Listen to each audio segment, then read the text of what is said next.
देश की नागरिक हूं जहां छत्रपति शिवाजी महाराज और सम्राट अशोक जैसा राजा था। मैं उस देश की नागरिक हूं जहां हर 50 मील पर रूप, पहनावा, मजहब बदल जाता था। मैं उस देश की नागरिक हूं जहां डाल डाल पर सोने की चिड़िया को पाया जाता था। मैं उस देश की नागरिक हूं जिसे अपने भूगोल के पहले इस ब्रह्मांड का भूगोल समझ आता था। A very frenetic morning to Honorable Prime Minister Sir, respected Minister Sir. This is Shweta Umre from Government Institute of Forensic Sciences, Rashtra Sant Tukadoji Maharaj University, Nagpur, Maharashtra. Today, I will be speaking on the topic connecting India economically, culturally and geographically.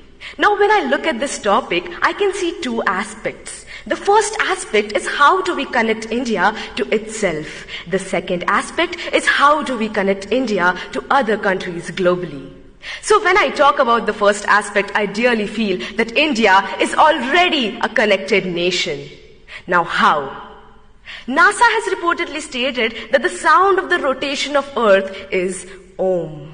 And we have been worshipping Om, we have been worshipping landscapes, rivers, lakes since ages now, which states that our culture is born out of the geography of our country.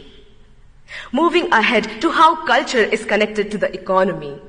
When I talk on this, how can I not talk about the heritage tourism that we have, about Char Dham, about Golden Temple, about Haji Ali Dargah, about the beautiful churches of Goa.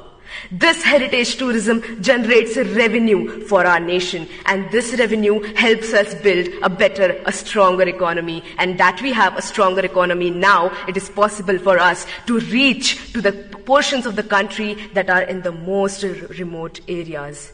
And this would lead to not only literate individuals, but educated individuals. And educated individuals of this nation would arise and develop a better and stronger culture, would arise and take care of the geography of their nation. And when this would happen, our India would arise.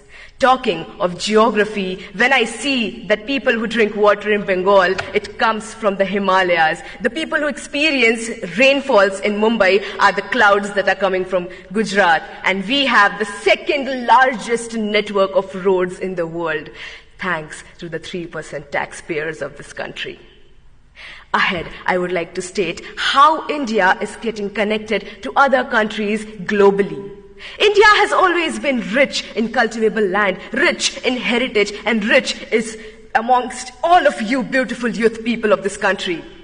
This is the reason why countries like superpowers want to come to us and invest on our land. This does not only bring pride and respect to my country, it also generates a very strong economical relationship with countries that are more developed than ours. This is how economical bonds form between two countries, and this is how we start understanding each other's geography. And when economy and geography of two countries mix, there is an exchange of cultures. We adapt their culture, they adapt our culture. With this, I would like to state that the only thing that the youth of India can do is to strengthen this connection that already exists within and inter India. How can we do this? We can do this by taking active participation and understanding what our responsibilities and our duties towards our country, our nation, our people are. And the day we realize our responsibilities, the day we start working hard, the face of this nation will change. And let's do this. Let's hold our hands, work even harder, and let's do what India was born to do. To build love, to build respect, and to generate peace. I would like to end my say with the quote. जिस दिन तेरी फतह का परचम इस मिट्टी पर लहराएगा, जिस दिन तेरी फतह का परचम इस मिट्टी पर लहराएगा, क्या जमी क्या आसमां ये हिंदुस्तान मिल जाएगा. With this, I end my say. जय हिंद.